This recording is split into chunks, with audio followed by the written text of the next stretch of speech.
She walked quietly into the lecture hall, a simple woman in a gray cardigan. Her eyes flickered briefly to the front, where Professor Richard Harrington stood at the podium.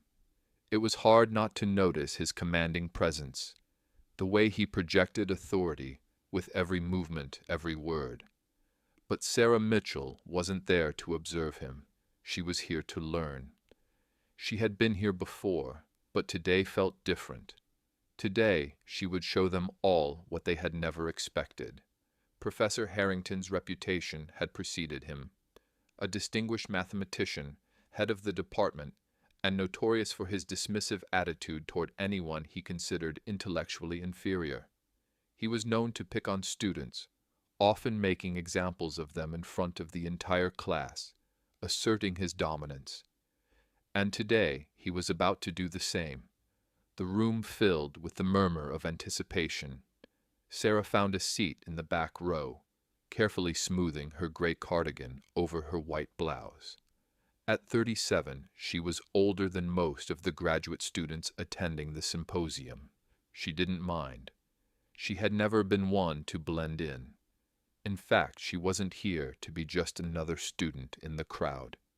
She was here because, despite the odds, she loved mathematics, and she was determined to make the most of every moment she had to learn. Today's symposium was about Riemann's hypothesis and its implications for quantum computing. The topic seemed complex, but Sarah had always been comfortable with complexity. The equation in front of her wasn't just a series of symbols. It was a puzzle waiting to be solved. As Professor Harrington began his lecture, his voice commanded the room's immediate attention. He was poised, every inch the expert. He spoke with authority, barely pausing for questions. His silver beard, the sharp cut of his tailored blue suit, and the way he carried himself all made it clear that he was the authority here.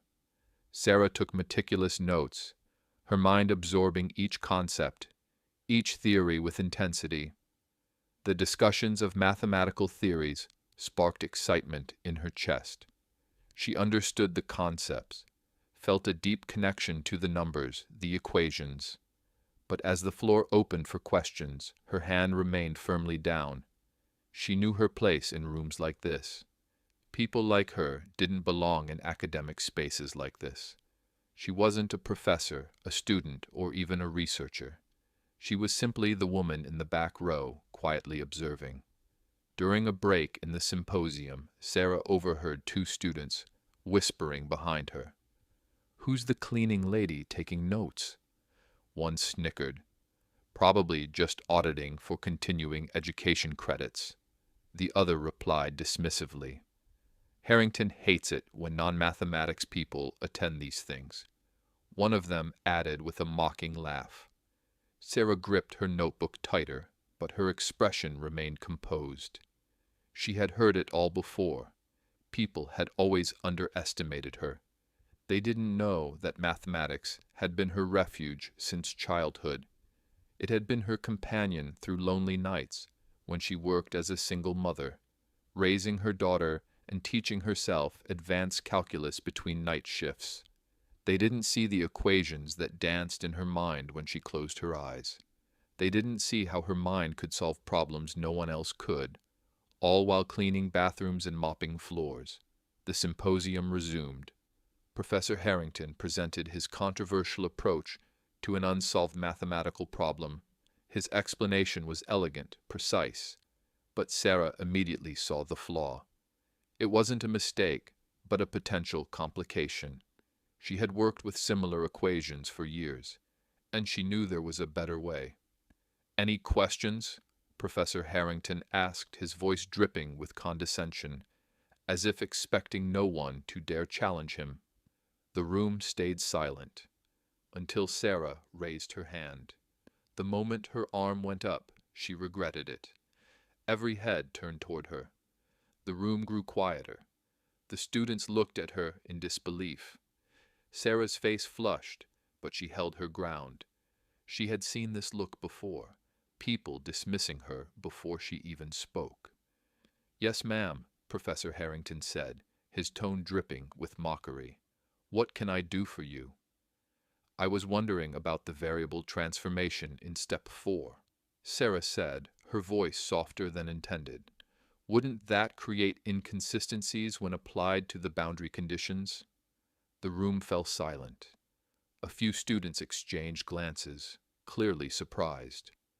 Harrington's expression hardened, but there was an underlying amusement in his eyes. Your name? He demanded. Sarah Mitchell.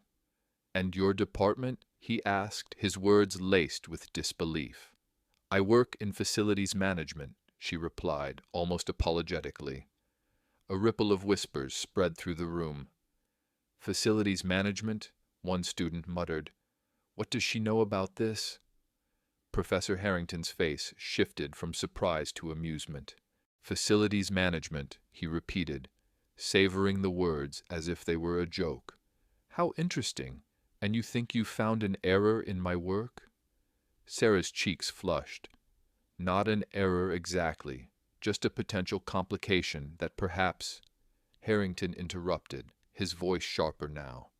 Instead of questioning established mathematical principles, you should focus on more accessible pursuits. Several students laughed. Sarah felt the heat rising in her cheeks.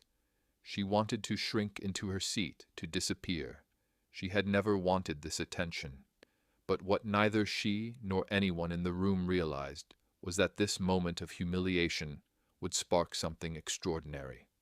Professor Harrington wasn't finished. He had found an easy target, and he wasn't going to let it go. Since our guest from facilities management has such confidence in mathematical theory, he said, perhaps she'd like to demonstrate her expertise. He gestured toward the chalkboard. Come forward, Ms. Mitchell. Sarah froze. Every instinct screamed at her to decline, to retreat, to leave. But something deeper than fear stirred within her. Pride, perhaps, or the exhaustion of being underestimated her whole life. She stood up. The walk to the front felt endless. The whispers followed her like an invisible trail. The chalkboard felt so far away, the audience's eyes heavy on her back. She took the chalk from Harrington's outstretched hand, careful not to meet his gaze.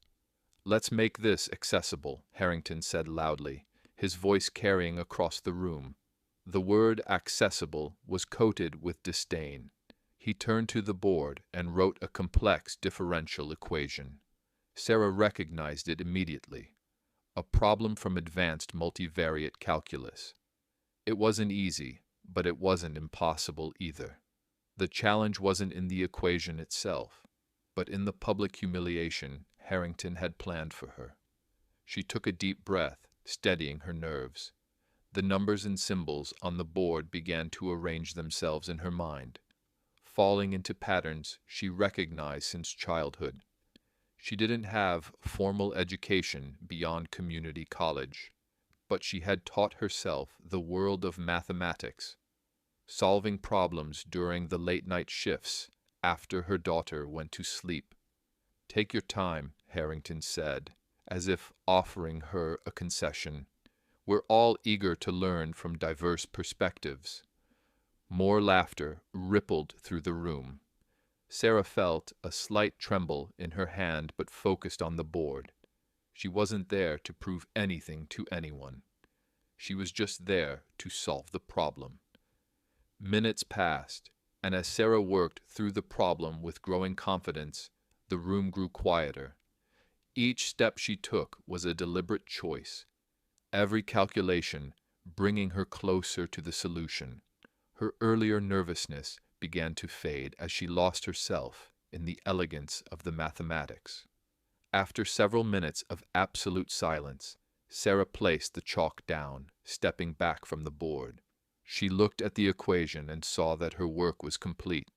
There was no hesitation, no doubt left in her mind. The solution was right. Professor Harrington stood still, his expression shifting from smugness to confusion as he examined the board. He searched her work, looking for any mistakes, any reason to dismiss her, but there was nothing. The solution was perfect, elegant. His eyes widened in disbelief. "That's correct," he admitted reluctantly. Though there was still a hint of condescension in his voice, it was evident that he had not expected this outcome. Sarah felt a slight sense of triumph, but it was tempered by the knowledge that this wasn't about proving him wrong. It was simply about solving the problem she had been given. The room was still. No one spoke. It was as if time itself had frozen in place. The chalkboard in front of Sarah stood silent, yet alive with the solution she had just written. A perfect solution. The murmurs that had filled the air earlier had vanished, leaving behind an eerie silence, only broken by the sound of Professor Harrington's slow steps as he moved closer to the board. He was scrutinizing the solution as though it were a foreign object, something he couldn't quite comprehend. He examined each line, each calculation, running his fingers through his silver beard, his expression unreadable. Sarah, meanwhile, stood silently, waiting. She knew there was nothing to correct. She knew her work was flawless. His mind was racing, a swirl of disbelief and frustration. This wasn't supposed to happen. Sarah Mitchell, a woman from facilities management, had just done something no one in this room had expected. She had outdone him, outclassed him in his own domain. But pride and ego kept his face stoic. He couldn't let it show. Finally, after what felt like an eternity, he spoke. "Well," he muttered, the words coming reluctantly, "that's correct." His voice had lost its earlier smugness, replaced by something else, something closer to doubt. But before anyone could comment, he quickly added, "Though anyone with basic calculus training could have managed it." The students in the room, who had been watching with wide eyes, now exchanged puzzled glances. They had seen Sarah solve the equation with an elegance and confidence that far exceeded basic calculus training. They had seen something special, something they couldn't explain. And now the atmosphere was shifting. What had started as a moment of ridicule was turning into something far more complex. But Professor Harrington wasn't done. His pride wasn't ready to accept this defeat. He wasn't going to let Sarah walk away without proving a point. He erased the board quickly and wrote a new equation. This one was even more complex. The symbols danced across the blackboard like a cryptic language, foreign and imposing. "This," Harrington said, his voice regaining some of its previous arrogance, "is a problem from my current research." He turned to face Sarah, his eyes gleaming with a mixture of challenge and dismissiveness. "Let's see if you can handle something a little more challenging." The students were on the edge of their seats. Some were curious, others nervous.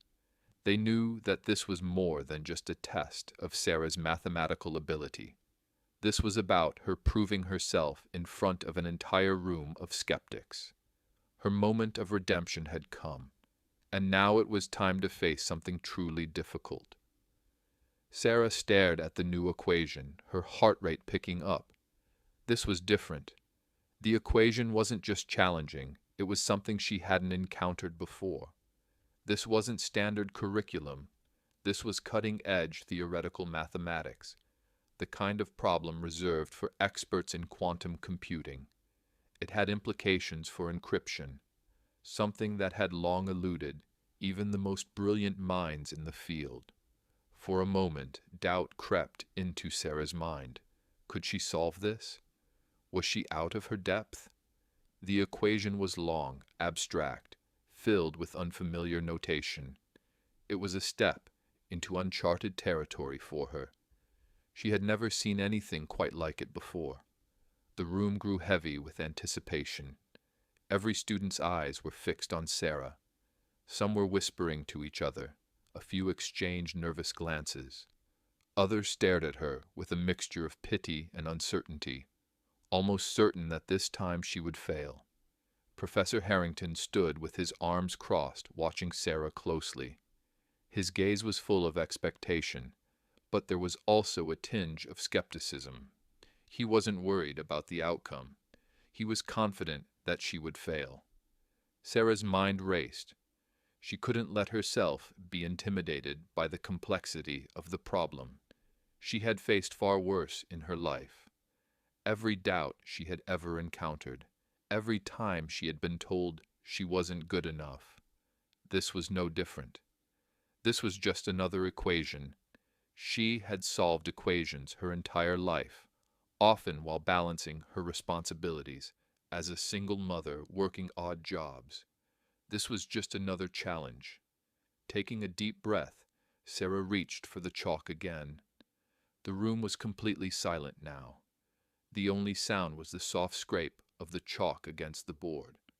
As Sarah wrote the first few steps, her hand steadying with each mark, the tension in the room shifted. The students were no longer whispering. They were watching intently, waiting for her next move. At first, Sarah felt a surge of uncertainty. This wasn't something she had encountered before, but there was something familiar about it. The same patterns, the same rhythm that mathematics always had for her. Numbers were her language. She had spent years teaching herself, solving problems late at night, finding solace in the quiet logic of math. As she continued, her confidence grew. She wasn't just solving this problem, she was understanding it. The solution was revealing itself to her piece by piece. The unfamiliar symbols began to make sense. The complexity of the equation started to dissolve before her eyes, transforming into something she could understand. 2 minutes passed, then 5. The room was still. No one made a sound as Sarah worked. Her hand moved swiftly, decisively. The chalk on the board seemed to glide effortlessly as the solution took shape. She had found a way through the problem. Harrington, who had been watching with an air of smug superiority, suddenly stopped. His eyes narrowed as he watched Sarah work. He had been expecting her to falter, expecting her to become overwhelmed. But she wasn't faltering. She was solving the problem with a clarity that seemed almost effortless. And as the minutes ticked by, his confidence began to waver. The tension in the room grew palpable. Sarah had reached a point in the solution where she knew she had to make a critical move. She paused for a moment, considering the next step. The equation wasn't just about solving it. It was about finding the most efficient way to reach the solution.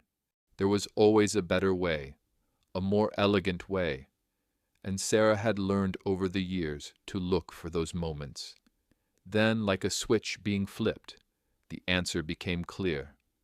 She wrote the final steps on the board with confidence. The chalk scratched against the surface, a quiet sound that seemed to echo in the room. The equation was solved. But Sarah didn't stop there. She looked at the solution, saw a place where she could simplify it, make it more elegant. With one final flourish, she made the adjustment, stepping back from the board. The room was dead silent. Professor Harrington's face went pale as he approached the board, his steps slow, hesitant. He scanned the work, his mind racing. He didn't want to believe it. This was impossible. But as he examined the solution, he knew there was no mistake. Sarah had solved the problem. Not only that, she had done so in a way that no one had anticipated. For a moment, he said nothing. His voice caught in his throat as he struggled to find the words. "That's correct," he admitted reluctantly. But there was no triumph in his voice. There was no acknowledgement of what Sarah had just done. Instead, he quickly erased the board and turned to face her. "Perhaps we should try something more challenging," he said, his voice now tinged with defensiveness. Sarah stood still, her hand still gripping the chalk. The room was still watching, waiting. This was her moment. She could have stepped back, returned to her seat, and disappeared back into the shadows. But instead, she stood tall, her back straight, her eyes fixed on Harrington. "I'm not done yet," she said quietly.